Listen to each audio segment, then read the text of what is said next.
My name is Erin Lasley. I've traveled many different roads in my life. I've been a law enforcement officer and first responder in the United States Coast Guard. I've worked in a couple of psychiatric hospitals, but now I'm a professional historian and podcaster. I've also had an interest in true crime for most of my life. In this podcast, I study some of the most notorious crimes through the lens of a historian and analyze what may have inspired criminals, investigators, and even society during the commission of those crimes and investigations. Join me as we look into the history behind the crime.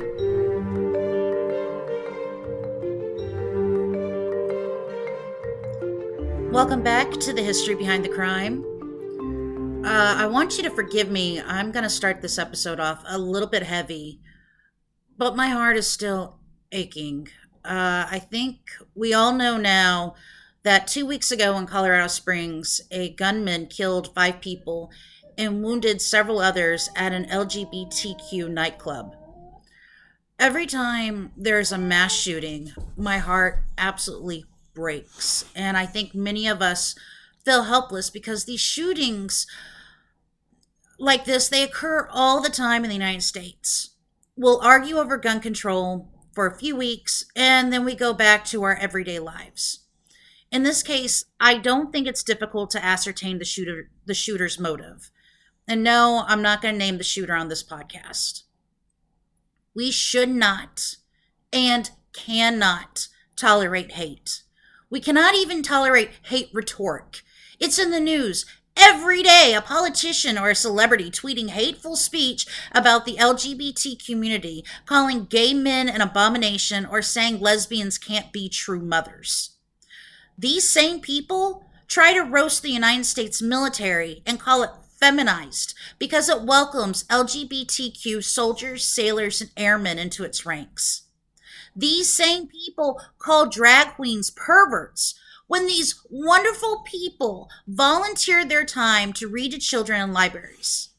It is their hate speech that emboldens troubled and angry individuals to go out and take the lives of innocent people because they simply believe they're doing God's work. They're not. It should be up to each and every one of us to hold these people responsible for their hate speech. We should not excuse these people's hate speech by saying they're just pandering to their base or what they said was taken out of context. Hate speech is hate speech. And I, for one, am tired of politicians and celebrities using their pulpits to spew hateful and ignorant lies about the LGBTQ community, the Jewish community, the Black community, and so many other marginalized groups. Hold these people responsible. Our words have consequences, and 5 people were viciously killed because some people are unable to open their hearts to their neighbors. Friends, live and let live. Love and let love.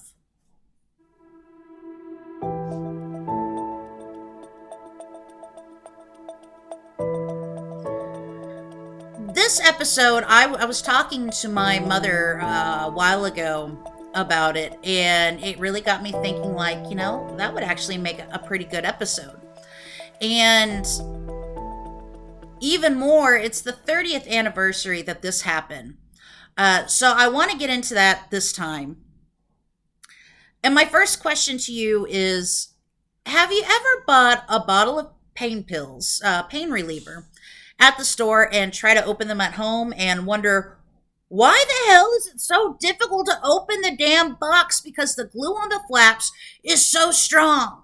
Then you have to unravel that plastic around the lid, and then you got to try to pry off the damn lid because, oh my gosh, you need a pry bar, and then only to encounter a foil top that you need a freaking knife to pierce because there's no way you're going to be peeling that sucker off. If you didn't have a headache before, you'll definitely have one after that out of all the frustration. There's a reason why it takes a chainsaw to open up a bottle of over-the-counter pain relievers. There's a reason why a jar lid pops when you first twist open the top, and it's not just for freshness. There's a reason why jars of baby food are difficult to open.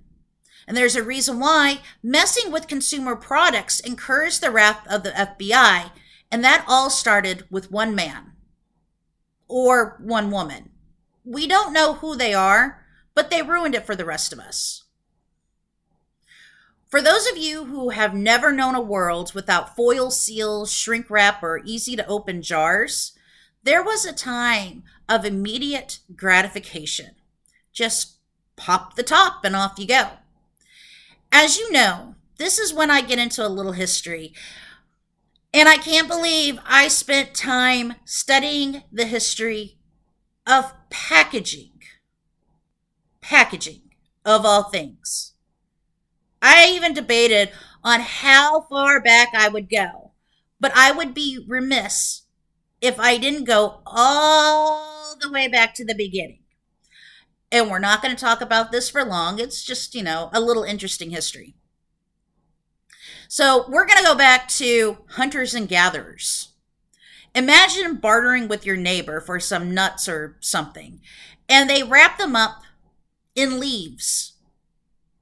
And leaves were also used for toilet paper during that time, too. Fun. Don't worry. Early packaging also consisted of gourds, animal skin, woven sacks or baskets, and later clay pots, wooden boxes, and early blown glass. A few thousand years later, the barrel made its appearance, then paper, cardboard boxes, and then the industrial age heralded in tin cans, steel containers, then plastic. Not only did these items help package and preserve foods and goods, but they were kind of easy to tamper with.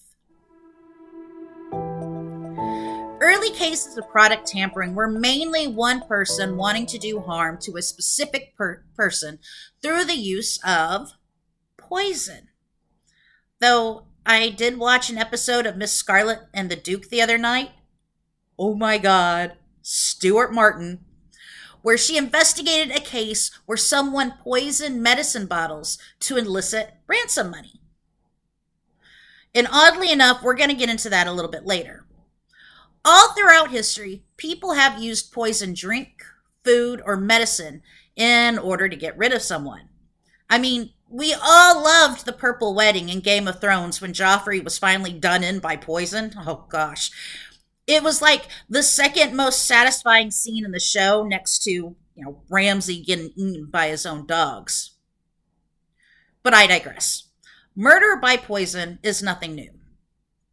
In fact, one of the most interesting murders in U.S. history was a case of poisoning and product tampering. I'm not talking about anything recent, but a murder that occurred in 1898. That December, Harry Cornish, a director at the Knickerbocker Athletic Club in New York, received a gift from an unknown sender through the mail. The gift was a bottle of Emerson's Bromo Seltzer, which was a popular over-the-counter medicine. And I know you're asking, who sends a bottle of medicine as a Christmas gift? And why would you keep a gift from an unknown sender? Well, at the time, neither was really unusual, especially if you were a wealthy man that was used to receiving gifts from just random people. On December 28th, Cornish's aunt, Catherine Adams, who lived with him, had a headache and took a dose from the Bromo Seltzer bottle. A few minutes later, Adams became violently ill and a doctor had to be called. While they waited, Cornish also tried the medicine. And yep, he got sick too. The doctor treated both Adams and Cornish as best he could, but suspected something was wrong with the medicine. So, being a genius that he was, he sniffed the bottle and then even tasted its contents. And guess what? He also got sick, which prompted a second doctor to come out to the Cornish residence. While Cornish and the first doctor survived, Adams died. Later, the first doctor reported he had detected the smell of almonds from the bottle. Both Adams' autopsy and testing of the bottle revealed Adams had been poisoned by cyanide. But who sent the mysterious and deadly gift to Harry Cornish?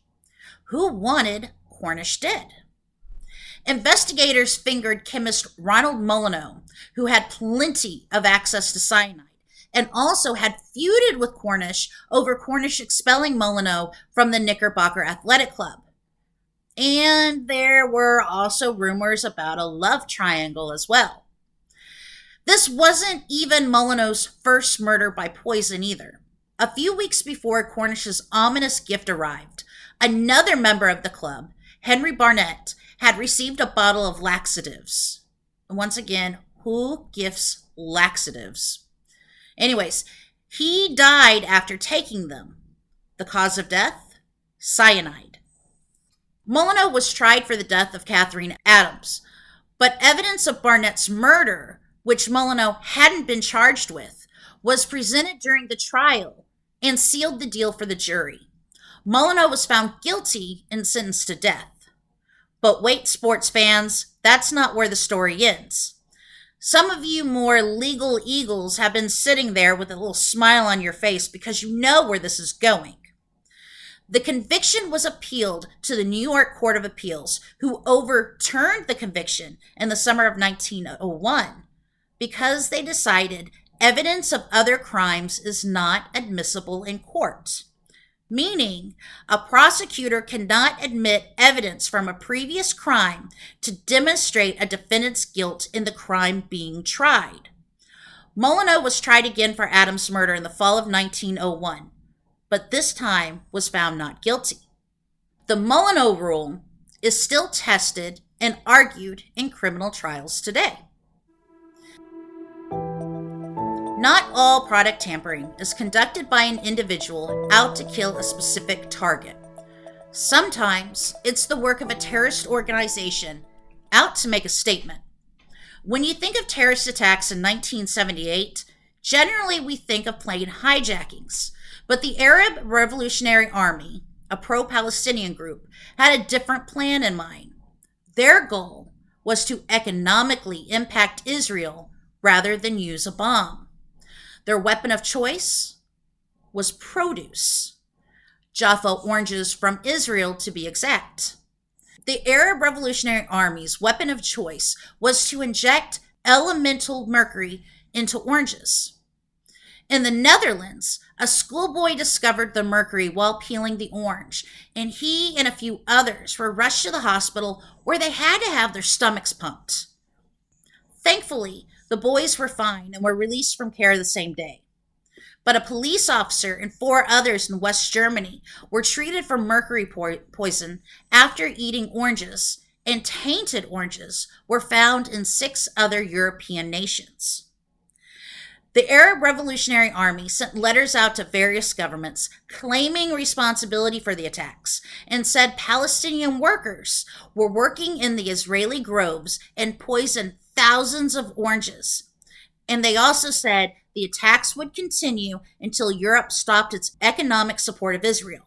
Europe called their bluff simply because they knew that the fruit wasn't poisoned in Israel, because the oranges would have been rotten by the time they reached markets in Europe. The mercury spoiled the oranges faster and made it impossible for the oranges to remain fresh during transit. Also, some of the tainted oranges came from Spain, not Israel. Intelligence agencies theorized a few bad apples, pun intended, had injected the fruit at a bulk packaging site within Europe and not in Israel. On top of that, authorities believed the actual monster behind the attack was a Dutch citizen motivated by Marxist or anti-Zionist philosophies. He or she was never apprehended.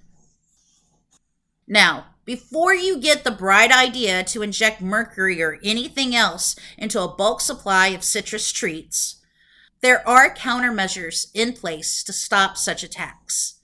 The FDA Food Safety Modernization Act final rule is aimed at preventing intentional adulteration from acts intended to cause wide scale harm to public health, including acts of terrorism targeting the food supply. Such acts, while not likely to occur, could cause illness, death, economic disruption of the food supply absent mitigation strategies. Yeah, I took that directly from the FDA's website. Simply put, food warehouses are monitored very closely by intelligence organizations, and countermeasures have been put in place to stop widespread terrorist attacks through the food chain. Also, let me clue you in on what would happen if you decided to tamper with some local produce at your neighborhood market. Not only would you gain attention from your local or state law enforcement agencies, but the federal government, i.e., the FBI, would probably want to have a word with you as well. Here's Aaron's advice for the day: don't be that asshole.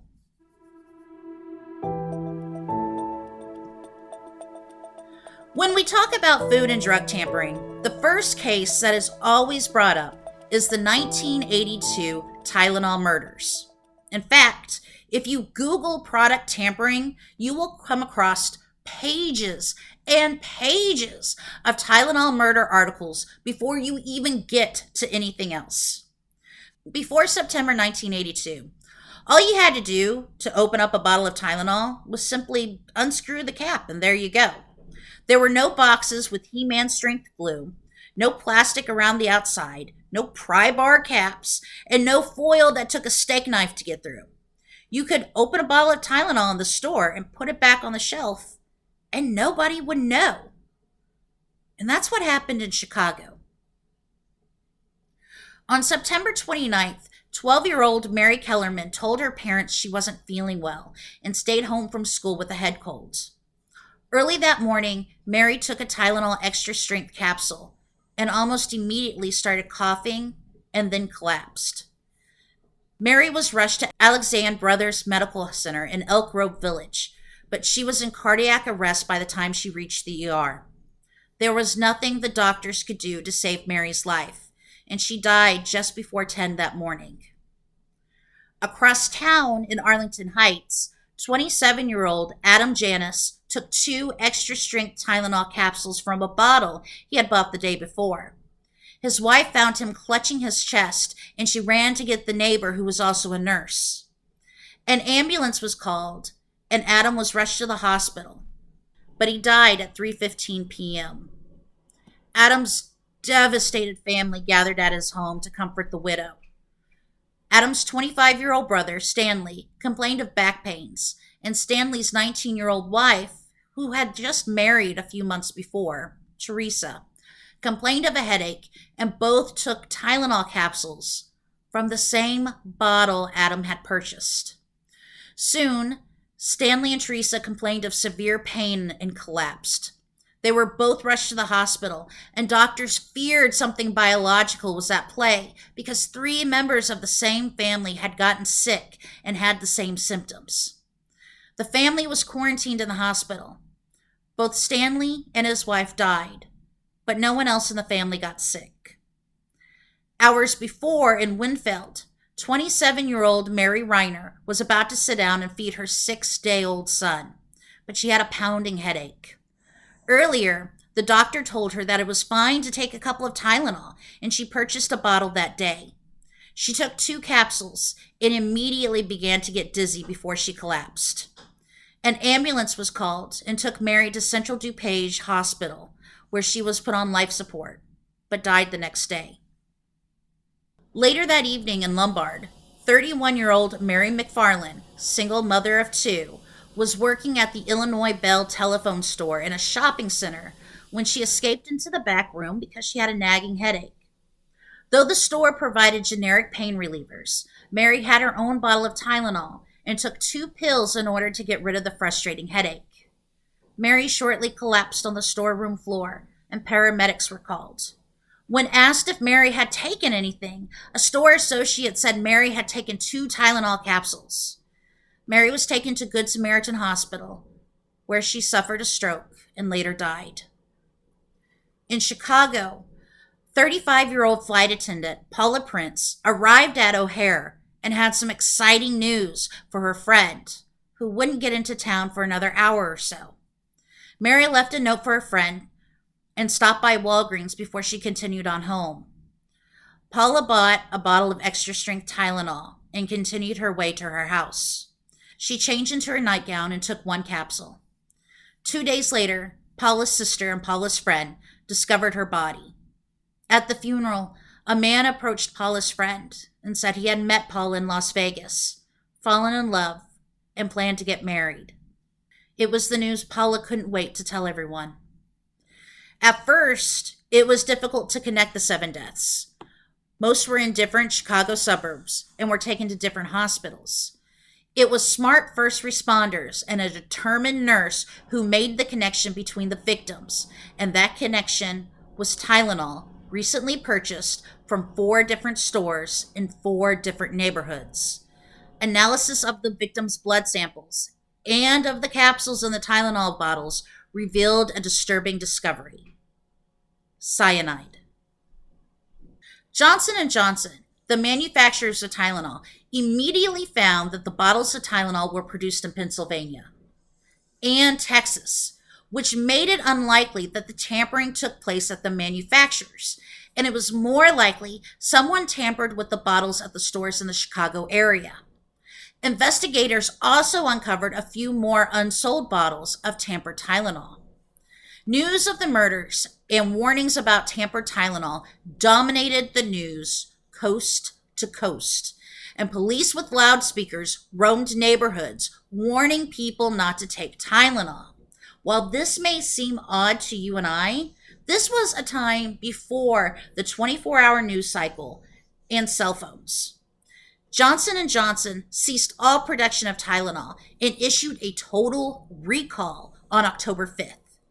The company recalled 31 million bottles of Tylenol products and cost them approximately $100 million, which is roughly $281 million today. Before the murders, Tylenol controlled more than 35% of over-the-counter pain reliever market, but the numbers plummeted to less than 8% after the murders.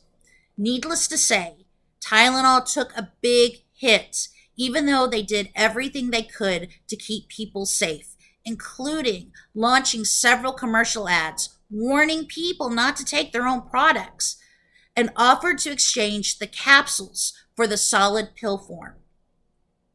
Chicago police and even the FBI went into high gear trying to find the coward behind the poisonings.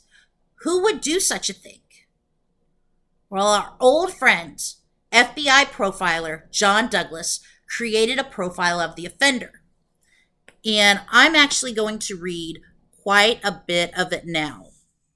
So the offender would likely be a white male in his late 20s to early 30s who would be depressed, nocturnal loner driven by rage. He'd have bouts of severe depression and feelings of despair. He'd feel inadequate, helpless, hopeless, and impotent, being at the same time convinced that society always maligned him in an unfair way. His life would be characterized by a long list of personal failures concerning education, employment, social experiences, and relationship with women of his own age and intellectual level. Some of his feelings of inadequacy would stem from a physical disability or ailment. He would gravitate towards positions of authority or pseudo-authority, such as security guard, ambulance driver, or maybe auxiliary firefighter, and he would have trouble keeping a job. He could also have a military background, but it would be marked by behavioral problems and psychiatric treatment. The unsub fits the assassin type, so he constantly thinks about killing, but never lays his hands on the intended victim.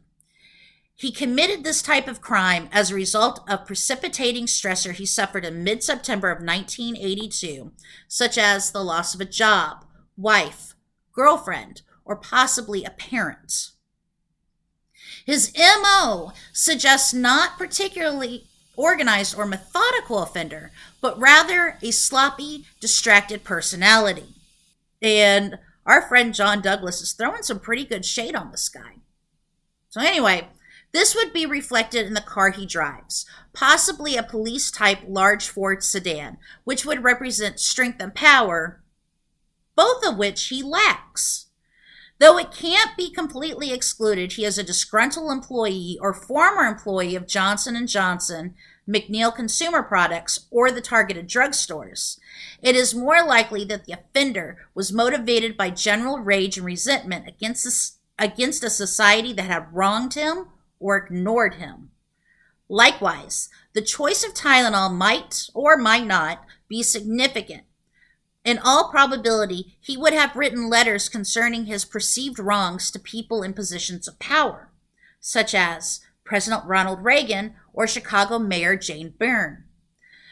The feeling of having been ignored gave him reason to escalate. The offender would also keep a scrapbook, journal, or diary of some kind detailing his activities, which would reflect his feelings of inferiority.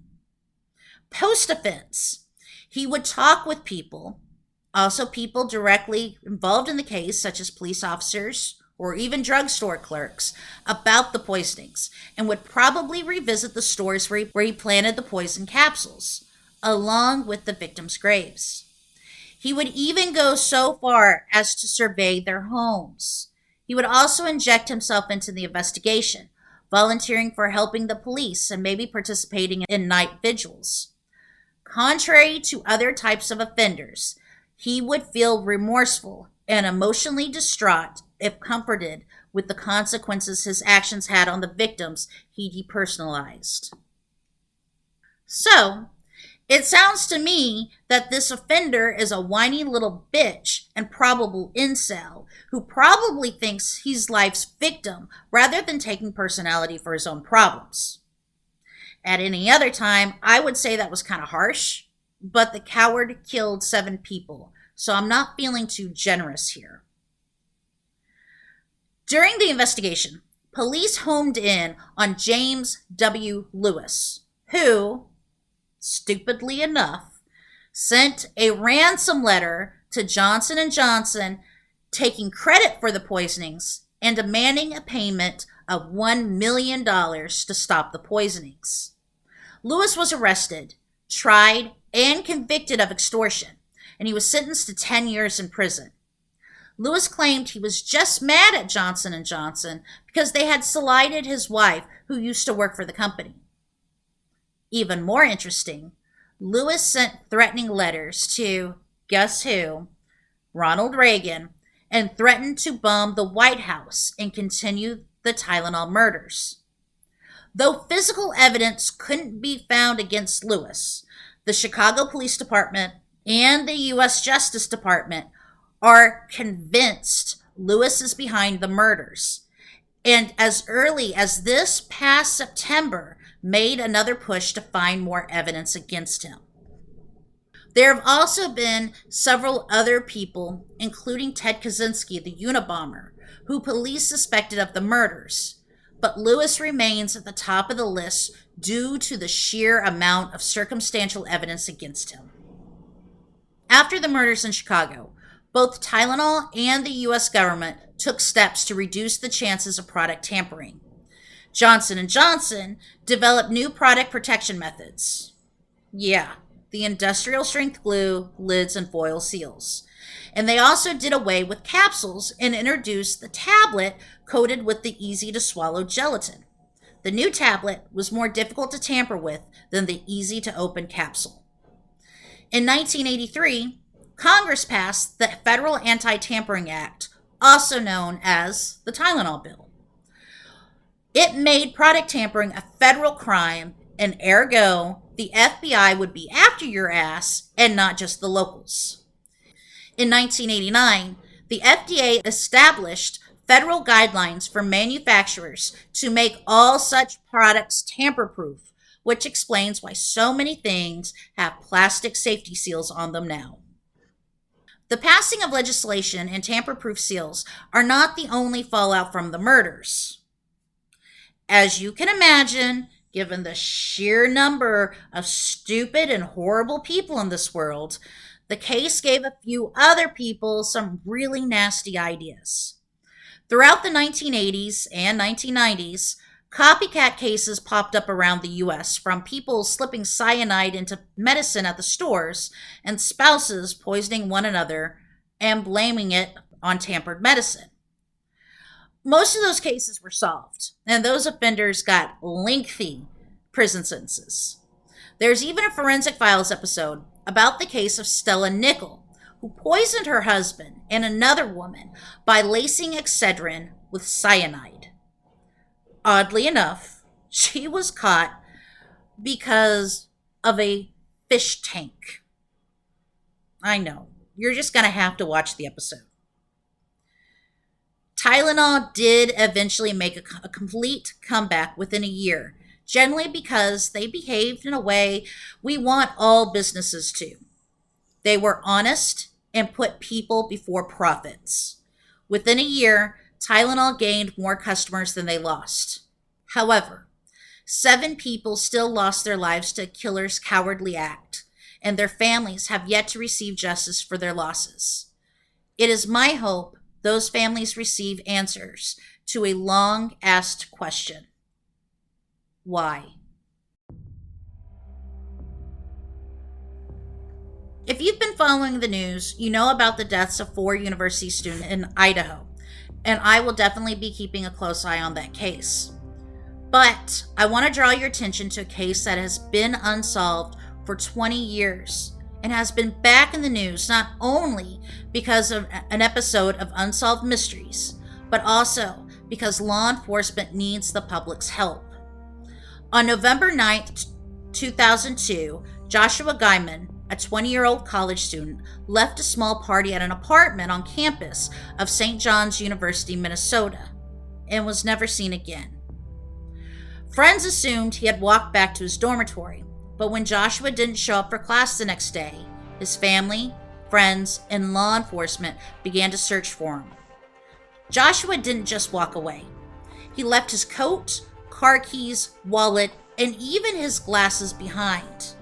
Not only that, but someone had erased files from the hard drive of Joshua's computer, which were finally recovered late this year.